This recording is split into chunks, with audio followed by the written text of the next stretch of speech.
Welcome students. Today I am going to tell you the summary of lesson 12, and that is impact of British rule on India. British rule का India पर क्या प्रभाव पड़ा, right? And the main points of this chapter are: the British era brought significant changes in every aspect of Indian society: education, public institutions, reforms in caste system and the condition of women. बेटे, जब British इरा की India में starting हुई तो Indian society में बहुत से changes आए। किस किस में? एजुकेशन में, वुमेन की कंडीशन में, कास्ट सिस्टम में। ठीक है। Before the East India Company began in India में ईस्ट इंडिया कंपनी के आने से पहले education was limited to reading of religious books in vernacular languages. Vernacular means स्थानीय, लोकल। ठीक है। तो ईस्ट इंडिया कंपनी के इंडिया में आने से पहले जो इंडियन स्कूल्स में एजुकेशन दी जाती थी बच्चों, वो वर्नाकुलर लैंग्वेज में दी जाती थी, स्थानीय भाषा में। जैसे तमिलनाडु में तमिल में, गुजरात में गुजराती में। And the next is the charter act of 1813 was the first significant step of Britishers in which they reformed a sum of 1 lakh rupees for Indians education।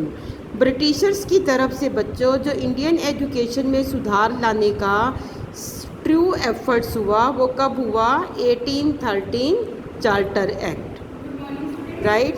The British established the Hindu and the Exhibitions College in, listen again, the British established the Hindu and Elphinstone College in Calcutta and Bombay respectively। तो British ने सबसे पहले कहाँ college खोले? Kolkata and Mumbai में। These institutions produced English educated Indians, elite class, elite means eligible, able, उत्कृष्ट, who followed western etiquettes, dress and eating habits। बच्चों, जो ब्रिटिशर्स ने इंग्लिश मीडियम स्कूल्स खोले थे, वहाँ इंग्लिश मीडियम से पढ़ने वाले जो इंडियंस थे उन्होंने वेस्टर्न कल्चर एडोप्ट किया, वेस्टर्न एटिकेट्स, ड्रेस और ईटिंग हैबिट्स एडोप्ट की। Yes, A controversy arrows between the orientalist and the Anglicist regarding the medium of education. पर एट दैट टाइम एक कंट्रोवर्सी एरोज हो गई, वाद विवाद उत्पन्न हो गया। किस किस के बीच में? Orientalist and Anglicist. जो ओरिएंटलिस्ट थे वो इंडियंस को इंग्लिश मीडियम स्कूल में भी ट्रेडिशनल वे से एजुकेशन प्रोवाइड करना चाहते थे, और जो एंग्लिसिस्ट थे वो इंग्लिश मीडियम में इंडियंस को एजुकेशन प्रोवाइड करना चाहते थे। Wood Dispatch of 1854 made major changes in education policy of the British। Universities were set up at presidency towns of Bombay, Calcutta and Madras। बच्चों, एजुकेशन में major changes लाए गए कब? 1854 के वुड डिस्पैच में। यूनिवर्सिटीज़ खोली गई प्रेसिडेंसी टाउन्स में, बॉम्बे, कैलकाटा एंड मद्रास में। And the next is Lord Curzon, the viceroy of India, pass the urban universities Indian universities act of 1904 to check the growth of higher education in India. Students, Lord Curzon जो कि India के viceroy थे, उन्होंने Indian university act of 1900 pass किया, जिसके under ये देखा जाना था कि how many Indians are educated, कितने इंडियंस एजुकेटेड हैं। The need for universal education was felt. तो एजुकेशन की नीड फील की गई। Hence Gandhi ji initiated Wardha scheme of education in 1937। Gandhi ji बेटे वर्धा स्कीम लेकर आए एजुकेशन की, जिसमें क्या था कि एजुकेशन गेन करने के साथ साथ इंडियन में मोरल वैल्यूज़ भी क्रिएट हों, ऑनेस्टी, ट्रुथफुलनेस, पैट्रियोटिज्म, ठीक है। The committee propose the national education system that would inculcate the moral values of truth, goodness and justice among the Indians।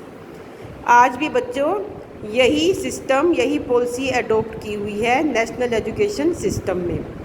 And the next is English educated Indians wanted to free the Indian society from evils. जो English educated Indians थे, जिन Indians ने education gain की थी English medium school से, तो वो अब इंडियन सोसाइटी से इविल्स को दूर करना चाहते थे, जैसे कि अंधविश्वास एंड रिचुअल्स मीन्स पुराने रीति रिवाज। Reforms like Raja Ram Mohan Roy, Ishwar Chandra Vidyasagar and Swami Dayanand came forward. इन सोशल इविल्स को दूर करने के लिए स्टूडेंट्स कौन से रिफॉर्मर्स आगे आए? Raja Ram Mohan Roy, Ishwar Chandra Vidyasagar and Dayanand. Their combined efforts brought fruitful results.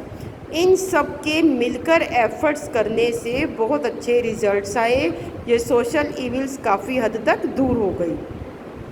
The practice of sati, female infanticides means girl baby को मार देना, child marriage etcetera were eradicated. Eradicated means to remove, दूर होना।